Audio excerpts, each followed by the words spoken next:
Essentially, we're going to watch the last Epoch launch reveal here for Season 2 patch overview. It's a 21-minute video. I'm going to crack into it right away. YouTube rant. If you want to support the stream, I'd appreciate it. Hit the like button, subscribe for more content, all that jazz. Let's just dive into it. Let me link this in the YouTube chat as well. Let me do this. I'm Judd Kobler, game director for Last Epoch and founder of 11th Hour Games. I'm excited to tell you more about the long-anticipated content coming in Season 2, called Tombs of the Erased, releasing on April 17th. Thank you for Season 2, we took more time and focused on the things that our players were telling us they'd like to see next, like expanding the endgame, more content variety, balance, and more. Season 2 is truly a massive update, and there's plenty to cover, so let's dive in. In Season 2, you are introduced to the Woven, a new in-game faction. Their followers worship the Weaver, a titan who seeks to create a new world free from the void and this other is gonna be so good, imperfections. dude. When exploring the Monolith of Fate, you'll encounter procedurally generated tombs and cemetery side zones, in which the Weaver has been experimenting with souls and memories to make her new world. The Woven seek to perfect the Weaver's design by sending the Traveler to the tombs and cemeteries to cull her flawed creations. These tomb and cemetery side zones are the foundation for interacting with our new in-game systems in Season 2. Inside these zones, you'll find the Woven, who have captured souls for the Weaver and wrapped them in cocoons. Breaking these cocoons open will release the souls, which will then flee and possess nearby enemies. Possessed enemies gain new abilities and increased health and damage, and when slain drop Memory Amber, a new currency used in the Weaver faction. You want to collect as much Memory Amber as you can throughout the zones. Tombs and cemeteries will end with a unique boss fight that, if completed, will reward you with the ability to access the Woven Enchanter. Does this mean you're still no longer under NDA? You're still wait till release? I cannot say shit that is not shown in the videos, okay? I cannot say anything. I'm still under heavy NDA. Like, I cannot share anything other than what we're seeing. So I'm being very careful what to say. Which can enchant one of your class-specific idols. This is gonna be cool. Enchanting an idol via the Woven Enchanter will add a new affix of a random tier and an amount of Weaver's Touch. Weaver's Touch is converted to randomly upgrade the affix applied and or add an additional affix to the idol that can also be upgraded if there's additional Weaver's Touch to be converted, much like the Weaver's Will mechanic. Nice. These may have up to 2 enchanted affixes total. This conversion of Weaver's Touch happens as you gain experience while having the idol equipped. The first enchantment of an idol is free. Re-enchanting the same idol costs Memory Amber each time and re-rolls a new enchantment affix, replacing the previous affixes. To keep non-class idols competitive, we've added new idol subtypes with more powerful modifiers as well. Completing a cemetery, the larger of the 2 types of side zones, will also give access to an altar of the Weaver. Altars are used to place the Weaver's constructed realities into the Echo Web, which take form as and are called Woven Echoes. Woven Echoes. Dude, I've been waiting so long to talk about this. Basically, this is how they're juicing up and allowing us to finally be able to ramp up and have more control of what to do with the endgame system. This is one of many things that's happening. I've been wanting to talk about this, but I haven't been able to. This is fucking juicy. Now, I know Last Epoch had a rough start. I get it. But they've been building up a lot of stuff to fix the endgame replayability. Come launch, I hope that their performance issues will have been fixed. I hope that the slog feel that they've had in the early stage will be fixed. I hope that the character balance between Ward versus Life will be fixed. There's a lot of things that they need to work on. Like, it's a pretty long list, but I do feel very confident in their capabilities of pulling these things off, and this is a step in the right direction. So I'm very excited for this launch and hope you guys are as well. Echoes are a new special itemized type of echoes, glimpses into the Weaver's new world that introduce a lot of exciting new content and rewards to Last Epoch's endgame. These drop from enemies within tombs and cemeteries and can be purchased from the Woven faction NPC, Mask. Woven Echoes will provide new challenges and objectives, such as access to brand new bosses like the Draw Queen and Inizaros the Antipode Dragon, or enhanced versions of existing bosses like Majasa with new abilities, and even an Uber version of the pinnacle boss Aberoth introduced in Season 1. But beware, defeating Uber Aberoth is only accomplishable by the most skilled players and powerful characters in Eterra. There are many I want to point out that they're making the regular regular Aberoth fight slightly easier. Sorry for the cough, boys. but they're making the Uber app rough hilariously hard, which is putting us in a position. Like, I haven't fought it in the community testing service, by the way. I don't even know if it's in. I haven't touched it. So here's the thing. They're giving us good content to work on improving the replayability and longevity of the gameplay by fixing endgame stuff, mainly focusing on that. But that doesn't mean that casual players gets all the attention. They're also making sure that endgame blasters and people that just want to pump unhealthy amount of obnoxious amount of hours have aspirational content to go for. Like, it's such a massive release. It's going to be very exciting to see how they pull this off. Powerful rewards tied to woven echoes, such as unique forges giving you special ways to craft items not found anywhere else in the game, access to new unique items only found by defeating these bosses, and even ways to accelerate in-game progression for alt characters by bringing a timeline's corruption up to match the corruption of another character's timeline. We'll go over some woven echoes momentarily. So far, there are 37 different types of woven echoes being introduced with Season 2 and more to come. Once you've found and completed your first cemetery, you'll catch the attention of Mask, the Weaver's High Priest, who will bring you to the Haven of Silk to tell you more about the Woven and then invite you to join them. Joining and gaining rank with the Woven will allow you to unlock more Woven Echoes and give you access and points to spend. Somebody in Twitch chat just wrote in Ellie, you can kill white mobs. Crazy. In the new Weaver's Tree. Jesus Christ. The Weaver's Tree allows you to influence the encounters and rewards in the Monolith of Fate, providing more agency over your in-game experience.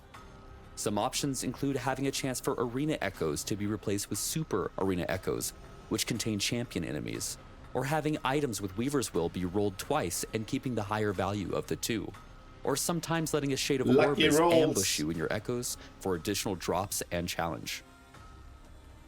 Some key nodes allow items and woven echoes to be imprinted into the tree, yielding different effects. Like imprinting a woven echo, giving it a chance to spawn in your echo web without placing it via the altar of the Weaver in cemeteries. That's nice. Or imprint an item to make it so that an item of the same type and rarity is granted as an additional reward when completing echoes. Or imprint an item and there will be a chance for enemies in regular echoes to drop a pile of items similar to the imprinted one. There are many fun and exciting options in the Weaver's Tree that allow you to shape your end-game experience and loot hunt. We can't wait to hear your feedback. I mean, my feedback is very simple. Wow. Like, I've touched some of the stuff that they're talking about in the CT, that's all I can say. It is insane how much they're working on the end game. Now, obviously, I've said it before, question remains. Is it going to be enough? Is the performance going to be sorted? Is the things like the lag when you open a stash tab fixed? Like, there's a lot of question marks that I'm hoping they can nail. Because a lot of this release relies on the quality of this. Because the content is there. They have the content to finally make the game more enjoyable in terms of the end game. They have covered the end game for the start, mid, and end game for casual players with these changes. They're making sure that there's aspirational content end game for the blasters. It's all coming down to quality, performance, and just general feel at this point. So I really hope they can pull this off. Now that we've covered the basics, let's talk about a bit more of the interesting itemization and crafting options coming with Season 2, largely enabled via these woven echoes. In Season 2, we're introducing set item crafting, which can be accessed this is the via best shit ever, by the way. Woven echo. Shattering a set item grants you 1 to 4 set affix shards you can then use to craft your own reforged set items. Each set item is associated with one specific shard unique to that set item that when crafted onto an item makes it act as that set item. This means that you can craft your own reforged set items that count for the set's bonuses, and you can mix and match these by using the original set items together with the reforged set items. You can craft these onto different item subtypes. Only one type of set affix shard can be applied to any individual item, and this item cannot be used in legendary crafting the set via crafting the is cache. such an amazing solution. We're also adding the ability to re-roll the legendary potential of uniques via the Farsight Turtle Woven Echo. The unique must have at least one legendary potential. Rerolling the legendary potential possesses quite a significant risk, as if the legendary potential fails to go up, it will instead go down all the way to 0. I love this because you can now actually have a chance of upgrading the LP quantity of your items. If you happen to hit in LP 0, you can bring that to the Nemesis eggs and either get an a legendary modifier, or put an LP quant on it. And if that happens, then you can then again work with this woven echo to rework with it. It just allows you to be in a position where you can actually navigate and upgrade or min-max your own stuff. And what something that Last Epoch does very well is offers a lot of focus on you farming the gear that you want, rather than having to buy everything to be the best course of action, which is why I'm a Circle of Fortune fan myself. I love this approach. This is a worthy risk, as many times to get an upgrade, you need to have more than one legendary potential. And even in the case that it ends up going down to 0, you can then attempt to upgrade it again via the Nemesis egg, providing multiple new chances to turn an item that might not be an upgrade into an upgrade. In the Orden's Watch Woven Echo, you can replace attributes, strength, dexterity, attunement, or intelligence, with another, as long as the affix isn't sealed. And this it costs one forging potential from the by item. the way. The tier and roll range of the replaced affix will be preserved for the new affix. In the Gauntlet of Strife Woven Echo, you'll be challenged so by a much sequence crafting. of boss encounters. Imagine if PoE had you'll crafting. be rewarded with access to the Sacrificial Altar, which can be used to sacrifice a unique, legendary, Weaver's Will item or set item to re-roll the mod and implicit values of a matching item. The item being sacrificed needs to have equal or greater legendary potential or Weaver's Will. Rune of Research and Glyph of Insight have been removed and replaced by the Thaumaturgy device at the end of the Rune Prison Complex Woven Echo, where you can replace a prefix with an experimental affix on boots, gloves, or a belt. This makes the process of crafting experimental affixes much simpler. The exiled mages you encounter will have a chance to drop this Woven Echo. We're also adding some brand new crafting materials, such as Rune of Weaving, which speeds up your Weaver's Will and Weaver's Touch item conversions. Using a Rune of Weaving will convert some Weaver's Will or Touch to add additional affixes or affix tiers, like you would gain by slaying enemies with the item equipped. Rune of Havoc, I love that. which shuffles the tiers of affixes of an exalted item. Sealed affixes are unaffected by It this is so action. good. They've been For cooking, example, man. you could potentially use the Rune cooking. of Havoc to change Tier 1 Strength to Tier 7 on an item that had a different affix at Tier 7 previously. Rune of Redemption, which rerolls exalted affixes to other affixes, preserving tier and roll range. Again, sealed affixes are unaffected. Another crafting update we believe you guys will be excited about is when using the Eternity Cache in Temporal Sanctum Tier 2 or above, you may now select one affix that is guaranteed to be applied to the legendary that you're about to create. Hope everybody paid attention. You know how you make legendary items?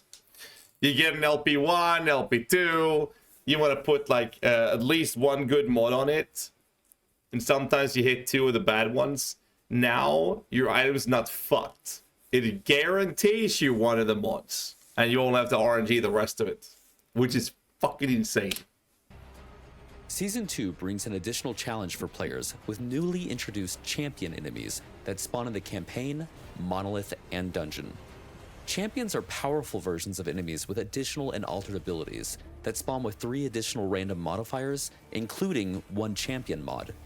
They drop extra loot when killed and even have a small chance to drop much rarer loot, like a pile of unique items. Champions also always drop an item with a sealed champion affix that depends on the champion's mod. For example, a Volcano champion will always drop a belt with a Volcano champion's affix. These mods have unique affixes rarely seen elsewhere and can be very powerful when used with the correct builds. We've made many updates to both the monolith and dungeons. Monoliths have new objectives, like slaying enemies until a cocooned item drops, which is a unique item that has a higher chance to have legendary potential when identified, or the need to seal deadly void rifts that had begun appearing in the echoes. You can now reach empowered monoliths on alt much more quickly, as we've made characters in the same environment. You have a link to buy LE. I'll leave a link down below in the description as well, but you can type !Nexus in the chat right now and check that out. So we can do that. That's where you can buy the game. Costs the same amount as it would cost in on Steam, but you support this channel at the same time. Thanks, Matt, so much for asking. Is the camera sideways? No, I'm just leaning. I don't know. Maybe it is. share Monolith of Fate timeline unlocks. We've improved arenas by having enemy waves spawn more quickly and increased enemies' movement speed so that they don't take as long to reach you. And we've updated Echo Spire objectives so that the spires are guarded by a mini-boss and only attack you once you've engaged the Guardian. This means that they will no longer shoot at you from all the way across the map. I love this. For dungeons, It's we're such a introducing comfort- dungeon charms, like- which can modify a dungeon run. All of these changes is just, it's quality of life after quality of life after endgame change after endgame change after endgame change, is making everything so much better. And like, that's not enough. They're then doing a ton of crafting improvements and giving us more diversification and options to play with, and improving the legendary systems, set systems, and crafting systems, and champion modifiers, adding more aspirational endgame content, at the same time as making the game better for the casual player base. Like, this patch is massive. Like, absolutely fucking massive. I'm so excited. And most importantly, 0 nerfs. I mean, I'm just saying. Honestly, I just want PoE2 to just give us a goddamn craft, you know? That's how I feel right now. But this is crazy cool. I'm super excited for this launch. Introducing 2 charms with this patch, one of which is called a portal charm that can be used to immediately portal to the boss of a dungeon and gain a random assortment of mods that you would have gained along the way. We've also added the Black Market Key Trader to Majelka's Upper District in the Divine era, where you can exchange any 3 dungeon keys for a portal charm. In dungeons, you can now use a key to respawn either on the floor you've gotten to or at the boss, instead of needing to repeat the entire dungeon. Please, don't test this as a hardcore character. It will not save you. In Season 2, the Sentinel class is receiving a ton of updates, from small adjustments to skills to fully reworking others. Paladin and Void Knight are receiving major overhauls to their mastery passive trees. Look at that and Forge ability, Guard dude. is receiving Just some look at it. additions, like a passive allowing them to wield a 2-handed weapon and a shield at the same time. Volatile Reversal has been completely reworked, including a brand new skill tree. By default, it is now a combo traversal skill, where the first use of the skill sends you forward in time to a location to strike enemies in an area, while the second use sends you back in time to your original location, once again striking enemies in that area. You can build for melee or spell damage, and the tree Like, offers this some is great such a cool interaction with ability now. other It's skills like insane. Devouring Orb. We've renamed Sigils of Hope to Symbols of Hope to free up the term for the planned skill sigil system coming later, and have updated its functionality. Symbols of Hope now automatically generate symbols for you, meaning no spending mana or stopping to cast it. Actively using the ability now consumes the symbols to grant ward and temporary damage reduction. Devouring Orb at a baseline now also deals void damage over time in an area around it, and these damaging areas can stack. Its skill tree has been updated with cool new possibilities, including a node that instantly casts it for you whenever you move. No more numlock needed, and no more This getting is what, interrupted every time it casts. look at this. Most Fox Sentinel would be skills happy, received man. a variety of small to moderate This is what updates Carr to was showing in improve the their interview. power and offer additional build options. Examples include Multi-Strike, that has been given more support to deal single target damage by allowing additional swords to hit the same target. Vengeance has been updated to include conversions to both Fire and Void. Rive can now be converted to Void. Javelin's Divine Fury and Siege Barrage nodes now work together. KSRF, yeah. Hammer Throw has received buffs to non-spiraling nodes. Shield Throw no longer has a cooldown at base and has a node to allow it to bounce from the player. And Time Rot is now a viable, distinctly unique damaging ailment for Void Knights. We're also very excited to bring a new skill to Marksman, Heartseeker.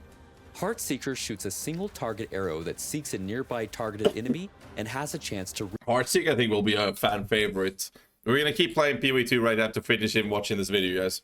Heartseeker looks insane. Got mini build for LE, type expansion where Bill guys posted on Icy Veins for last Epoch as well. This looks crazy good so far. I absolutely love this. I love the way they posted this video as well.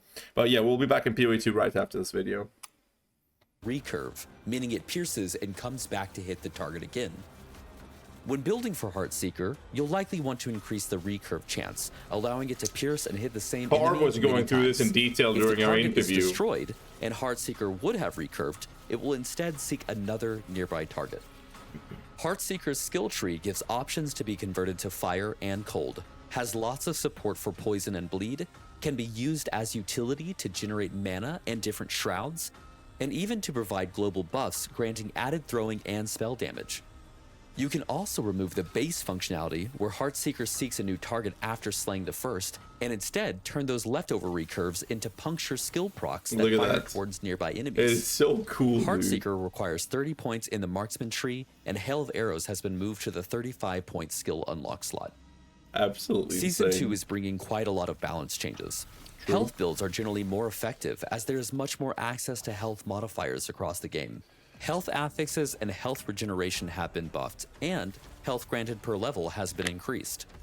Ward builds are still powerful, but outliers allowing for massive ward generation have been rebalanced. In general, many skills have received buffs. He's using the word rebalance, but there are some nerfs. It is nerfs. And previous meta builds that were overperforming have been brought in line.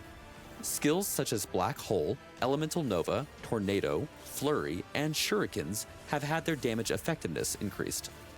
We expect there to be a lot of new builds that players are excited to try out in Season 2. Idle enchantments and new non-class specific Weaver idols will also raise the power level floor for all builds. Many unique items have received a pass to help make them more useful. For example, Eye of Reen can once again be used with Warpath and other skills which hit with indirect attacks.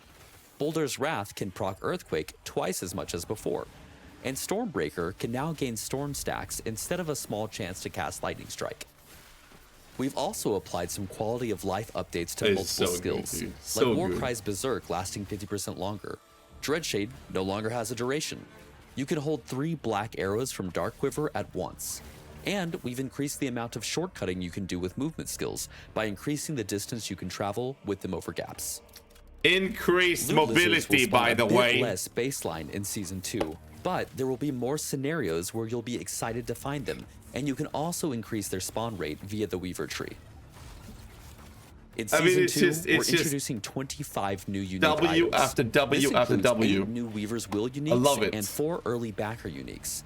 About half of these are tied to new tombs, cemeteries, and woven echo bosses, while the other half expand on the overarching drop pool. And there are plenty of additional improvements coming with Season 2 to be excited about.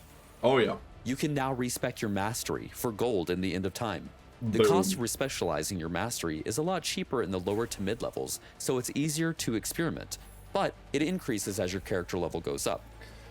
We're introducing a beta version of WASD movement. You can access this via the settings gameplay menu. We'll be monitoring player feedback on this implementation, and we're excited to hear your feedback. We have updated the inventory to have tabs to separate out keys and the new woven echoes. And we've also introduced automatic storing as an option that will be on by default. So that when you pick up crafting items like shards, they will immediately go to your crafting materials panel.